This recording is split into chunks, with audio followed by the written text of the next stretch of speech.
Hi, it's James from Tabletop Gaming Guild, and today we're going to look at an expansion for Go For the Krill, which is going to be Darker Waters. Let's go ahead down the table here, and I'm going to show you what comes with this expansion, and then we're going to come back and I'm going to give you my final thoughts.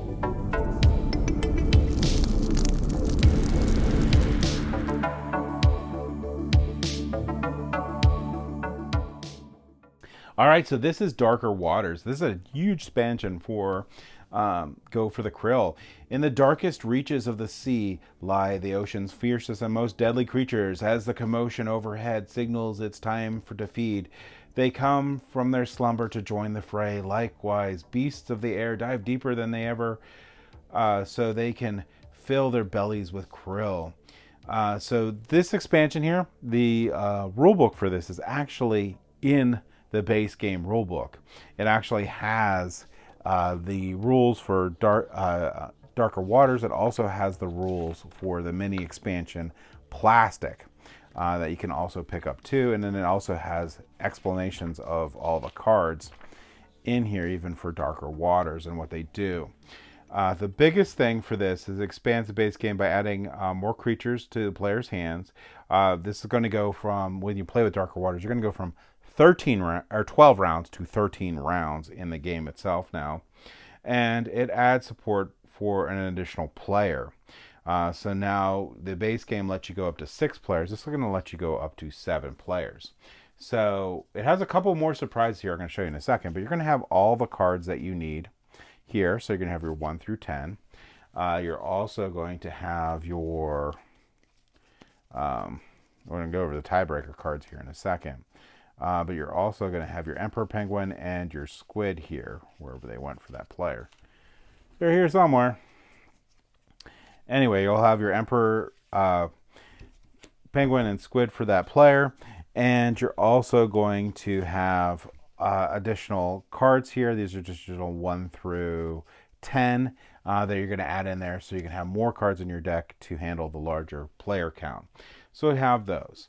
But you're also going to get these new monsters, and you have tiebreaker cards here we're going to go over in a second. All right, so we have a whale shark here.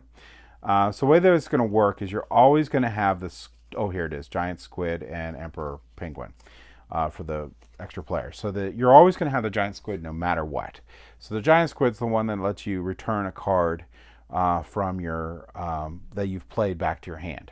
You're always going to have that, and that can include these different animals. But you're also going to pick 2 more. So you could have picked the Emperor Penguin as one of your 2 that you get in addition to go up to your 13 cards. And this one here collects food stacks that have not been spooked or already collected. Now, other than the squid here, all these other ones here, if you play duplicates, they'll get canceled. But this one here waits until everyone has gotten their krill or plankton, and then you get to pick from it. And spooked means 2 people have the same number, so you can't pick that one too. So you have the whale shark in here. Collect food stacks that was spooked this round, so that's an interesting card there. You have the leopard seal that comes with this. Steal half of the food collected this round from 1 player. Then you have the krill net. Collect all krill from all the food stacks in play, which is really cool. Then you also have the great white shark. Cancel 1 player's card, which is pretty cool. And then you have the black-brown albatross. Steal 1 food card collected this round from each player. That's pretty darn cool. And you can pick 2 of these to go into your deck. And that will be in place of the Emperor Seal, or Emperor Penguin, sorry, or you could pick the Emperor Penguin. But you always, again, have the giant squid. And that's how these additional animals will work for selection. And there's 2 more components to the game here. One is going to be these tiebreaker cards, okay? So these tiebreaker cards, you have 2 different cards yet, and they have the X or the check. Now, instead of placing down, when you play with these tiebreakers cards, 1 card, you're going to place down 2 cards. The second card is going to be the tiebreaker card. If you play this, that means you're fine. You're not going to really do anything. But if you play this card, which is a one-time use card, and if there's a tie, you will actually break the tie. Now, if anyone else plays a tiebreaker card and you're tied with them, they cancel each other out. So you have to be really careful. But this is a neat little additional element that you can play.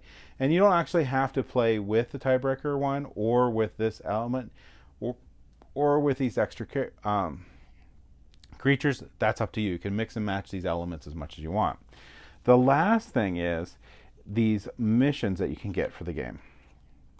And they come in two different categories. You have the cooperative and you have the cooperative. You have the competitive and you have the non-competitive ones. These non-competitive ones you're going to score at the end of the game, like Go For the Krill. At the end of the game, if you don't have any krill, negative 15 points. You're going to want to try to get krill, and this will affect everyone.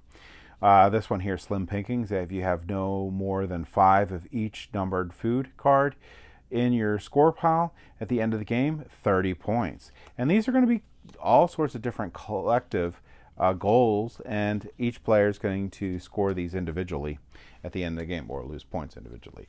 These competitive ones can be scoring at the end of the game or immediately, but generally one person's going to score them. So hasty, if you're the first person to collect any 10s, you're going to get 10 points. Leftovers, at the end of the game, if you have the highest value card in your hand, 20 points, and stuff like that. So that's going to be those ones. And how do you actually play those in the game? Well, you're simply going to randomly place out 4 of the 5, whether you go with the competitive or non-competitive one, and place those out. So that's it. That's what you're going to, and you have this little guide here for game summary that you have there. But that's it. That's what you're going to get with the Darker Waters expansion for Go For the Krill. Let's go ahead back up the table here and I'll give you my final thoughts on this expansion. All right, so that was Darker Waters. Component quality is great for this. Same good card component quality that came with the base game comes with this, so really great. And I really like all the extra modules this adds in it. The tiebreaker, the goals, all really good.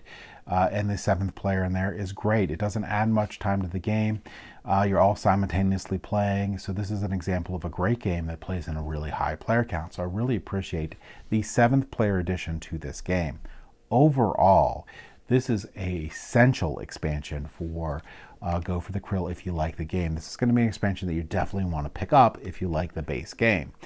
And that's it. This is going to be just more great stuff for the game, more replayability for the game. Really like the competitive, non-competitive goals for the game, and really like that sort of tiebreaker card and all the different new animals you can put in it. This is definitely a breath of fresh air for the base game and adds a ton of replayability and a must-have if you like the base game. And that's my thoughts on it.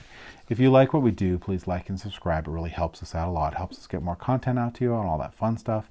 But either way, I hope you all have a great day, and thank you for watching.